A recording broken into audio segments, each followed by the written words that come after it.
좌표 평면에서 내분과 외분 단원의 확인 문제 보도록 하겠습니다. 페이지 124페이지입니다. 문제 3번을 보면은 사각형 ABCD가 평행사변형이 되도록 하는 조실수 AB 값 구하여라 이런 이야기 나오는데, 기본적으로 여러분이 어떤 내용이 나오든 간에 각을 다뤄주는 건 상당히 어렵습니다. 그래서 우리는 보통 선분을 다루게 되고요. 선분에는 우리가 길이를 많이 따져주게 되죠. 선분의 길이를 많이 따져주겠다, 이렇게 생각을 하면 되겠어요. 일단 이 녀석이 평행사변형이 되도록 하라라는 얘기니까 이 평행사변형이 돼야 되는데, 사각형 ABCD를 배열할 때, 접을 배열할 때 보통은 반시계로 가는 게 기본적인 룰이다, 이렇게 생각해 주면 되겠어요. 기본적인 룰이다. 그러면 이제 평행사변 ABC가 있는데, 여기서 이제 우리가 정확하게 좌표는 고려하지 않아도 돼요. 좌표에 대해서 정확하게 그림을 고려하지 않아도 됩니다. 왜냐면 좌표축이라는 건 우리가 의식적으로 그려주는 거기 때문에 조금 우리가 좌표축 삐뚤게 그려주면 그만이에요. 그럼 이렇게 4개 점이 있는데, 여기서 평행사변형이 되기 위한 조건이 무엇이 있느냐가 중요하겠죠. 그래서 이거 중학교 2학년에서 배우는 평행사변형 조건입니다. 일단 평행하다라는 얘기에서 무엇이 평행한데 라니까 두 쌍의 대변이 평행합니다. 그렇죠? 그 다음에 그러면 대변에 대한 길이가 똑같이 오는데 두 쌍의 대변이 그럼 어떻게 돼? 길이가 같다도 돼요. 그래서 길이 same. 두 쌍의 대변의 길이가 같으면 평행사변형이 됩니다. 그럼 이제 두 쌍의 대변의 길이를 구할 수 있느냐? 라고 한다면 구하는 게 가능해요. 그렇죠? 이렇게. 그 다음에 이렇게. 그러면 조금 계산량은 많겠죠? 그래서 A, B와 뭐 같다? C, D가 같다. 그 다음에 B, C와 그 다음에 A, D가 같다라는 것이 있는데, 그렇게 할 수 있겠고요. 그 다음에 또 다른 조건들이 많이 있는데, 각에 대한 조건은 어려우니까 넘어간다면, 대각선이 있을 때 대각선이 서로 다른 것을 이동분한다라는 이야기가 있어요. 서로 다른 것 이동분. 그러면 한번 보겠습니다. 이 대각선을 대충 그려볼게요. 대각선을 두 개를 그려볼 텐데, 이렇게 그려보겠습니다. 그럼 서로 다른 것을 이동분한다라고 하기 전에 어떤 교점이 생길 텐데요. 이 교점에 서로 다른 것을 이동분하니까 M이라고 한다면, 네, CM과 MA가 같고요. 그렇죠? 그 다음에 BM과 MD가 같겠네요. 그렇죠? 왜? 서로 다른 것을 이등분 하니까. 근데 이렇게 되는 점이 무엇이냐라고 하면 얘는 각각 중점이 되는 거예요. 얘는 CA의 중점, 그리고 얘는 MD의 중점, BD의 중점. 그럼 각각의 중점이 좌표가 같으면 되니까 각각의 중점의 좌표를 구해보는 것도 하나의 방법이겠습니다. BD의 중점은 뭐냐? 한번 계산을 해주면 되는데, 지금 BD의 중점 빨간색이에요. 선생님 빨간색을 표시하겠습니다. 그러면 일단은 X좌표는 두 개를 더해서 반 더하면 되고, Y좌표는 마찬가지로 두 개를 더해서 반 나누면 되는데, 이렇게 될 거고요. 그 다음에 CA의 중점을 구해야 되는데, 이 녀석 우리가 파란색으로 표시를 하겠습니다. 그러면 C의 좌표 X좌표는 1, A의 X좌표는 5니까 3. 그리고 C의 좀 수식을 표현할게요. 2분의 3 더하기 1 더하기 5 해서 3이고요. 그 다음에 2분의 C의 X좌표 8, Y좌표 8, 그리고 A의 Y좌표 B 이렇게 되어 있습니다. 그러면 무엇이 얻어지느냐라고 하면은 두 개씩이 같은 걸 찾을 수 있잖아요. 어떤 거? 여기에 X좌표 같을 거고, 중점 X좌표 같을 거고, Y좌표 같을 겁니다. 그러면 어떤 식이 얻어진다? 연립방정식이 얻어지네요. 조금만 간단해요. A 플러스 5가 1 플러스 5가 되겠죠. 그리고 이걸 2로 나눈 게 지금 유상항일 거고, 그 다음에 간단히 조금만 하면 2가 2분의 8 더하기 B가 되겠죠. 이걸 우리가 뭐라고 불러주냐? 연립 1차 방정식이겠죠. 그쵸? 연립 1차 방정식 풀어주기만 하면 되는데, 풀어주는 건 언제 배웠다? 중2 때 배웠어요. 그러니까 이 중2 과정을 중1을 배웠다면 할 수 있고, 모른다면 한번 확인해서 문제를 풀면 그만입니다. 근데 이제 이 연립 단원으로 들어가면 항상 강조하는 것이 새로운 문제로 변형되기 쉽다라고 이야기를 했어요. 일단 식을 좀만 간단히 뽑을 텐데, 양변의 아래 식에 양변의 2를 곱하면 8 더하기 B가 되죠. 그러면 간단하게 A는 4, 그리고 B는 마사 이렇게 될 텐데, 중요한 건 답이 여기서 쉽게 나왔지만 연립 2차 방정식으로 가면은 두 개의 문자 A, B를 구하는 꼴인데, 이 A, B를 구하는 거는 두 개를 구하라는 얘기예요. 두 개를 구하는 문제는 다 가능해 라고 했었어요. 두 개를 구하는 문제 뭐가 가능하겠냐 라고 하면, 일단 당장 A 플러스 BI도 A, B 값에 의해서 결정되는 하나의 수죠. 그쵸? 그 다음에 1자씩 A 더하기 BX 이런 것도 가능할 거고요. 아니면 2차 방정식에서 X제곱 더하기 AX 더하기 B 이런 걸도 가능할 거고. 그쵸? 아니 두 근의 합도 가능하겠네요. 알파 더하기 베타를 A, B로 줄 수도 있겠죠. 그래서 이런 식으로 무궁무진하다라는 것만 기억하면 되겠습니다. 네, 문제 4번입니다. 문제 4번은 생각보다 간단한 내용인데, 구하라고 하는 것이 여러 개 있는 거죠. 삼각형 ABC가 있는데 A점의 좌표가 주어져 있대요. 뭐 그것까지는 어렵지 않고 이제 AC의 중점의 좌표가 이렇게 있다라고 하는데 이제 A에 대한 정보가 있고 온전히 있죠. A에 대한 정보가. 그리고 중점의 좌표가 있기 때문에 이걸 통해서 C의 좌표를 구할 수 있다는 생각이 일단 들고요. 그 다음 문제 읽겠습니다. A, B, C의 무게중심의 좌표가 1,0이다 라고 하는데 또 이게 온전히 있어요. 1,0으로. 그리고 우리가 알고 있는 것은 A의 좌표 알고 있고요. 그리고 C의 좌표를 알고 있기 때문에 이걸 통해서 B의 좌표를 구할 수 있다라고 생각하고요. 그래서 결론적으로 BC를 구하라고 하네요. 그렇죠? 그러니까 앞에서 긁은 차근차근 구할 수 있다는 사실을 일단 알아야겠어요. 그럼 이제 차근차근 해보겠습니다. 첫 번째, AC의 중점의 좌표가 2,-2라고 했는데, 중점이라고만 쓸게요. AC의 중점이라고만 쓰고, 그러면은, 2라는 녀석은 3과, C의 X좌표를 구해야 되는데, 모르니까 X라고만 쓸게요. 그리고, 그 다음에, 이거를 가운데 2로 나눈 거고요. 그 다음에, 마이너스 2라는 녀석이 중점의 좌표인데, 이 녀석은 2분의 절반에 A의 Y좌표 4, 그리고 C의 Y좌표를 모르니까 그냥 Y라고만 쓸게요. 그러면 이제 X는 몇이냐, Y는 몇이냐, 바로 구해지는 거겠어요. 구하면 X는 4가 돼야 되니까 1 되고요. 분자가 4가 돼야 되니까. 그리고 Y는 분자가 마이너스 4가 돼야 되니까 마이너스 8이 되겠네요. 따라서 C의 좌표는 1, 마이너스 8이 되겠습니다. 이런 식으로 바로바로 구할 수도 있겠어요. 그 다음에 ABC의 무게중심 좌표가 무게중심이 1,0이래요. 그쵸? 그러면 각각 1이라는 것과 2라는 것은 X좌표를 1,0, 1과 0은 X좌표와 Y좌표를 다 더한 다음에 나누는 그런 꼴이겠어요. 그러면 A의 X좌표는 3, 그리고 B의 X좌표는 몰라, X. 그리고 C의 X좌표는 방금 전에 구했죠, 1. 그리고 다시 A의 Y좌표 4, 그 다음에 B의 Y좌표 모르니까 Y, 그 다음에 C의 Y좌표는 마이너스 8. 이렇게 하면은 이제 이 식이 성립해야 되니까 바로바로 답이 나오겠죠. 그래서 여기서 X는 여기서 1 나오려면 3이 돼야 되니까 마이너스 1이 돼야 되고, 그쵸?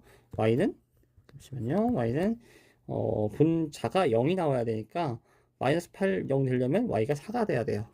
이런 식으로 되겠죠. 따라서 C의 좌표는 그냥 마이너스 1,4다. 이렇게 쓰고요. 결론 답은 나온 거죠. 꼭지점의 좌표를 구했다. 근데 이 문제에서 중요한 거는 위에 있는 내용은 상대적으로 지금 쉬운데, 그렇죠? 아래에 있는 내용은 일단은 우리가 C의 좌표를 한 단계 거쳐야 돼요. 그러니까 즉 C의 좌표를 통해서 어떤 걸 구할 수 있어요? B의 좌표를 구할 수 있죠. 그럼 두 개가 서로 영향을 미치는 거기 때문에 이 둘 다를 구해야 돼요. B를 좌표를 구하려면 결국엔 C도 구하고 B도 구해야 되는 거잖아요. 이런 식은 우리가 아까 전에 배웠던 연립의 형태로 표현도 가능합니다. 그렇죠? 이 순서를 잘 표현하지 않으면 결국 연립 방정식을 풀어야 되는데 우리가 순서를 고려해서 그냥 우리가 문자도 따로 지정 안 했잖아요. 문자도 뭐 XY, 뭐 ZW 이런 식으로 안 하고 XY에서 바로바로 구했는데 순서를 잘 고려하자면 연립의 형태가 돼야 되는데 반대로 연립의 형태로만 풀 수 있도록 문제가 나올 수도 있겠어요. 네, 문제 보도록 하겠습니다. 문제 5번인데 일단 문제 좀 복잡한데 천천히 읽어볼게요. A와 B를 이은 성분 AB가 있고요. 연장선 위에 P가 있대요. 근데 이 P의 위치가 왼쪽에 있는지 오른쪽에 있는지 뭐 이런 걸 B쪽에 있는지 A쪽에 있는지 이걸 알려준 적이 없어요. 근데 이제 그 상황에서 AOP의 넓이가 BOP의 3배래요. 그러니까 일단 5라는 녀석이 등장하니까 5를 기준으로 보았을 때 AOP 하면은 뭐 P가 오른쪽에 있다 가정했을 때 이런 식으로 그림이 지어질 거고, 그렇죠? 이 녀석의 넓이가 뭐 BOP라는 녀석, BOP면 뭐 요런 이 사이의 녀석이 되겠죠. 이거의 뭐 3배다. 근데 이것만으로는 일단 P점을 정확하게 그림을 그릴 수도 없을 뿐더러 뭐 얻어지는 게 잘 없어요. 그래서 이 그림을 조금만 간단하게 표현해 볼게요. 그래서 일단 어떻게 표현할 거냐면은 AP, AB, P가 있는 이 직선 라인을 갖다가 바닥을 끌고 오고 A, B 그리고 일단은 P가 오른쪽에 있다. B보다 더 오른쪽에 있다라고 생각하고 그림을 그려볼게요. 그리고 그러면 이것들은 꼭지점이 같아요. 그렇죠? 꼭지점이 같은 삼각형인데 여기에서 이제 우리가 AOP와 그렇죠? 그리고 BOP를 구하라. 이게 되는 거예요. 이렇게 되면은 여러분이 하나 꼭 생각을 해야 되는 건 지금 꼭지점이 같아요. 그렇죠? 그리고 A, B, P가 모두 동일한 선 위에 있어요. 그러면 우리 높이라는 것은 기본적으로 이 수직선에 그러니까 이 선에 대해서 직선에 대해서 평행선을 그리고요. 우리 평행선에 대해서 우리가 이 직선 사이의 거리를 우리가 높이라고 정의를 해줍니다. 그러면 높이가 동일해요. 높이가 동일하면은 얻어지는 성질이 하나가 있죠. 뭐냐면 삼각형의 넓이의 비가 바로 밑변의 길이에 돼요. 삼각형 AOP의 넓이와 삼각형 BOP 넓이의 비율이 뭐 밑변 AP 대 BP랑 같다. 근데 이게 문제에서는 3배라고 했으니까 3대 1의 비율이에요. 그러면 이제 우리가 이 AP와 BP의 비율도 3대 1인데 이것이 3대 1이라고 한다면 여기에서는 한 가지 이제 우리 여러분이 떠올려야 되는 것이 내분과 외분을 떠올려야 되죠. 내분, 외분을 떠올려야 되는데 문제에서는 이 식 자체는 내분 둘 다 의미하지만 문제에서 주어지기를 AB의 연장선 위에 점 P라고 했기 때문에 내분은 아니겠습니다. 그렇죠? 외분은 연장선 위에 있을 때고 내분은 선분 위에 있을 때예요.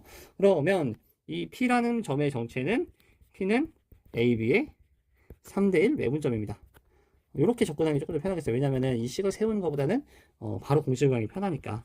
네. 그러면은 요걸 갖다 공식을 세우면 이제 P라는 점의 이제 좌표를 P x, y라고 할까요? 는 x가 3 빼기 1에 마찬가지 3 빼기 1이에요. 그리고 y도 3 빼기 1에 마찬가지 3 빼기 1입니다. 근데 이제 이 3과 1에 곱해져 있는 녀석이 우리가 정해줘야 될 녀석들인데 늘 이야기하지만 이 3이 성분이 강한 녀석이니까 이 3에 무엇이 오는지를 잘 결정해 줘야 되는데 일반적으로 우리가 속도가 느린 쪽에서 만날 거예요. 그렇죠? 그래서 속도가 느린 쪽은 B가 해당하니까 이 B에 대해서 우리가 B의 성분 이쪽에 써주면 되겠죠. 그리고 나머지는 A의 성분을 써주면 되겠습니다. 여기가 B가 아니라 A가 되겠죠. 네. 그러면 이제 문제 적어주기만 하면 되는 거예요. B의 X 좌표는 1. 그렇죠? A의 X 좌표는 마이너스 3. B의 Y 좌표는 4. A의 Y좌표는 2 이런 식으로 써주기만 하면 되는 거죠. 그럼 계산을 하면 2분의 위에 계산을 하면 3 빼기 더하기 3이니까 6 3이고요. 아래는 2분의 12 빼기 2니까 10입니다. 그렇죠? 그래서 따라서 계산하면은 x는 3 y는 5 이렇게 되겠네요. P점의 좌표는 P 3,5 이렇게 써주면 되겠어요. 해 보도록 하겠습니다. 말은 좌표 평면 위의 점으로 많이 나오는데 이 다 중학교 때 한번 다뤘던 이야기들이에요. 삼각형 ABC에 대해서 각 변에 내분하는 점들을 하나씩 찍고요. 그 다음에 차례대로 그 녀석들에 대해서 삼각형을 만들어서 무게중심 구한 것과 원래 무게중심 좌표 같다 이런 이야기인데 너무 복잡하게 생각할 것 없고 간단하게 보면요. 이 흐름 자체만 잘 짚어볼게요. 흐름의 문제를 보입니다. 그러면 어떤 것이냐? 우리가 일단 ABC 좌표는 아니까 ABC 무게중심치는 바로 구할 수 있어요. 그렇죠? 그 다음에 두 번째 할 수 있는 건 뭐예요? PQR의 좌표를 구할 수 있습니다. 그 다음에 이 녀석들을 바탕으로 우리가 G', PQR이라는 삼각형의 새로운 무게중심을 구할 수 있는데 이거는 X와 Y를 모두 구하기보다는 흐름만 보여줄게요. 일단은 G라는 점 좌표가 가장 구하기 쉬우니까 먼저 구할게요. ABC의 무게중심은 결국에는 A, B, C, X 좌표를 다 더하고, 그쵸? 그리고 Y 좌표를 다 더한 다음에 3으로 나눈 평균과 같은 의미가 있겠어요. 이런 상황인데, 일부러 식을 더하지 않고, 이렇게 나열만 해놓겠습니다. 그러면, 이제 두 번째, P, Q, R을 구해야 되는데, 각각 보면은, 이 P, Q, R이라는 녀석을 보면은, 각각 뭐 2대1 이렇게 있는데, 이거를 일반적으로 1대 K 해도 전혀 문제가 없겠어요. 이거 중학교 때 이런 걸로 많이 증명을 했을 겁니다. K가 2분의 1인 경우가 2대 1인 경우죠. 1대 K라고 넣으면 여기도 1대 K. 그렇죠? 1대 K 가는데 당장 P만 먼저 보면은 P라는 녀석은 결국에는 A, B를 1대 K로 하는 거니까 A에다가 X좌표에 K를 곱하고 그리고 B에다가 1을 곱한 형태일 거예요. 다만 여기 이제 A랑 B에 위치해 오는 것은 각각 X 좌표와 Y 좌표를 여기다가 써줘야겠죠. 이렇게만 일단 써보겠습니다. 다음에 Q에 대해서는 어떻게 되겠냐 라고 하면 Q는 마찬가지로 지금 여기 Q는 BC에 대해서 1대 K라고 했을 테니까 C에다 1을 곱하고 B에다 K를 곱하는 형태일 거예요. 그래서 B에다 K를 곱하고 그리고 C에다 1을 곱할 건데 물론 이 B와 C는 각각 X좌표, Y좌표가 각각 들어가야겠죠? BX좌표, Y좌표, CX좌표, Y좌표 한 다음에 각각 X좌표, Y좌표 구하는데 쓰일 거예요. R도 마찬가지입니다. R도 결국에는 이 그림을 보면은 1대 K라는 그림인데 우리가 시초점 멀리 있는 데서 보면 1, K 이렇게 되겠죠? 네. 그러면 C에다가 K를 곱하고 A에다 1을 곱하면 되는데 이 C와 A는 X좌표, Y좌표일 테고. 근데 이제 우리가 결과적으로 무게중심을 구한다는 거는 요것들 다 더해준 다음에 나누기 3 하면 되잖아요. 그죠? 합을 먼저 구하는 게 우선일 거 아니겠어요? 그럼 합을 구하는 과정을 보면은 결국에는 G'이라는 녀석은 각각에 대해서 합을 하는데 위를 싹 다 더하면은 A도 K 플러스 1개, B도 K 플러스 1개, C도 K 플러스 1개가 돼요. 그래서 A도 K 플러스 1개 있고, 그리고 B도 K 플러스 1개 있고, C도 K 플러스 1개 있는 이런 관계인데, 우리가 여기서 앞에 요 녀석에 대해서 이제 우리가 분모를 안 따졌잖아요. 분모는 K 플러스 1 되겠죠. 그러니까 이 처음에 K 플러스 1씩 있을 때에는 우리 따지기 어려운 상황이었지만 이렇게 합을 해놓고 보면은 이 K 플러스 1로 나눠주면은 이제 우리가 이게 합을 해놓고 보면 여기서 이제 간단하게 되는 거죠. 그렇죠? 이렇게 조금 이 그림 이 수식이 여러분 이해를 돕기 위한 수식이지만 이렇게 이해를 할 수 있겠어요. 그럼 결론적으로는 이제 아직 안 한 게 뭐예요? 3으로 안 나왔죠. 그래서 3분의 A 더하기 B 더하기 C가 나옵니다. 근데 이 상황에서 우리가 그냥 그대로 끝내는 게 아니라 원래는 X좌표, Y좌표에 대해서 각각 해줘야 되는 거예요.